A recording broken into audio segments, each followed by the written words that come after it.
Now,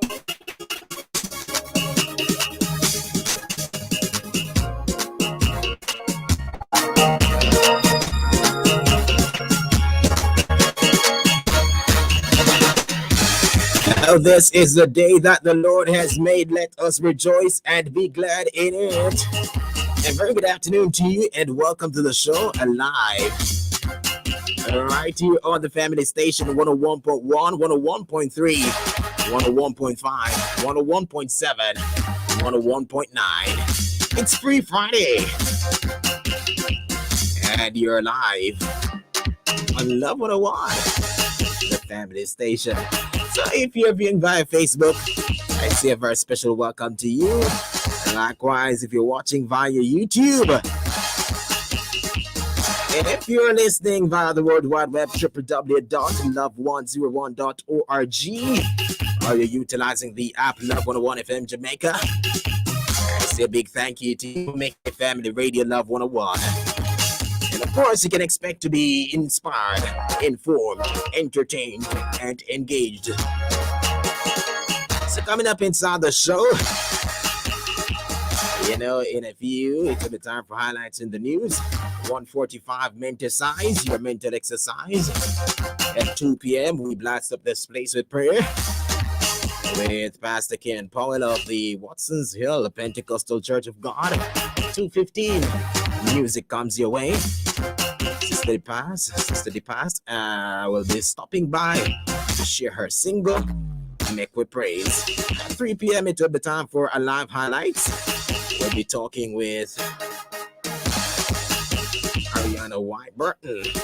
We'll be sharing her anointed and, of course, inspiring story. At 3:45, we celebrate with you and you. 4 p.m., Small People Show comes your way. Right here on Family Radio Love 101. And here's to the Neison Williams, keeping your company until 5 p.m.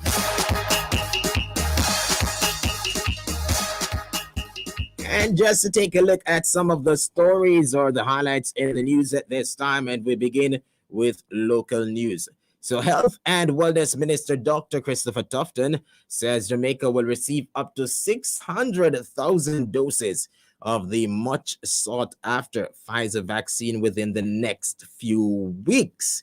Approximately 100,000 residents in Jamaica will shortly be due the second dose of the Pfizer vaccine. Yes, so in coming weeks, 600,000 doses of the much sought after Pfizer vaccine. Prime Minister Andrew Holness yesterday made it clear that no one will be forced to take the COVID-19 vaccine. He has also indicated that his administration is in the process of finalizing a timeline on which the government will roll out a COVID-19 vaccine option, which he says will kick in when at least half of the country's resident population has been inoculated. So, we can look forward to same. The police are leading a search for a 9-year-old girl who they fear may have been abducted from her home in Bath, St. Thomas. The girl, whose name has been stated as Felicia Prussia, was reported missing since yesterday by her mother. It is understood that Felissa was last seen at home wearing a white blouse and blue shorts. CCTV footage obtained from the area shows the 9-year-old girl being escorted by a man who the police say was identified a short time ago as 35-year-old Davian Bryan. The Jamaica Hotel and Tourist Association, JHTA, says the Jam COVID-19 application site has outlived its usefulness and needs to be overhauled or scrapped altogether. It's being argued that countries all over the world are opening their borders and are moving to simplify their entry procedures. Therefore, if Jamaica doesn't do likewise, we will be left behind.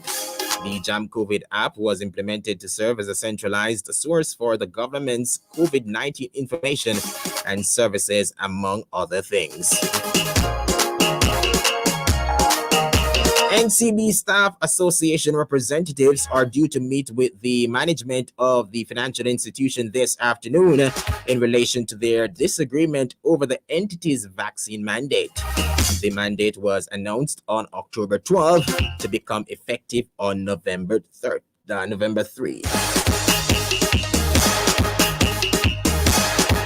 On the international scene, the United States has announced that it will allow entry to foreign travelers who are fully vaccinated against COVID-19 by both land and air starting November 8. White House Assistant Press Secretary Kevin Munoz, in announcing the news, said this policy is guided by public health, stringent and consistent. All right.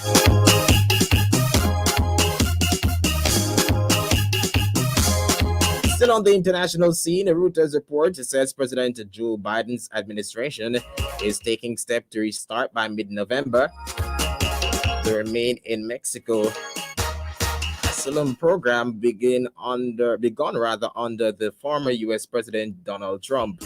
The approach forced asylum seekers to wait in Mexico for U.S. court hearings.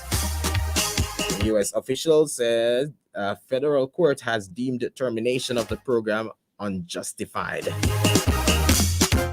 And for a quick look in sports, Liverpool's Brazilian duo, Alisson Becker and Fabinho, will travel directly to Spain from international duty to complete their COVID-19 quarantine. The club is sending them to Madrid, where Liverpool face Atletico Madrid in the Champions League on Tuesday to finish their 10 days in isolation. In the news, have been produced in association with Media House and take today only 3 clicks away, and presented by Love 101 FM, the family station. So 11 is the time right here in the family station. If you're just joining us, I say a very special welcome to you. It's Friday. TGIF. Yeah. Good afternoon today, Mason. Let's see here. Sister Berto rocking. Sister Patrona from Harborview. I tell you, Eraldo Budan, how are you, sir? You're saying we got Mitzi Merle, Deaconess Bennett, Pastor Brown, Amoy, Granda Lopez?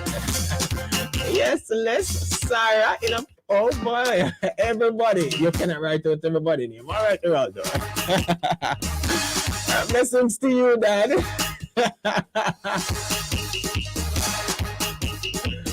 I'm sure nobody's thinking that you're old now, Eraldo. I'm confident about that. So no need to worry. So together we'll go all the way up until 5 p.m. right here on the #1 gospel station in the nation. So call up a friend, call up a neighbor. You can't afford to miss a moment. Yes, we're going to lift up the King of Kings, the Lord of Lords. And remember, 45 last time. And we have a mental exercise. Mental exercise. Of course, I'm not taking home to work. Somebody must be able to decode. Also, let me take time out to say happy birthday to our producer Fabian Bernard on this year's special day, sir. Enjoy to the fullest. Jackie Saunders, I see you rocking in. Ricardo Portius. My friends on YouTube and Facebook, this is where I'm going to take so long for now. If you want to listen on our website or using the app. Thank you. So bless you. God keep you, cast his face to shine upon you as you continue to listen.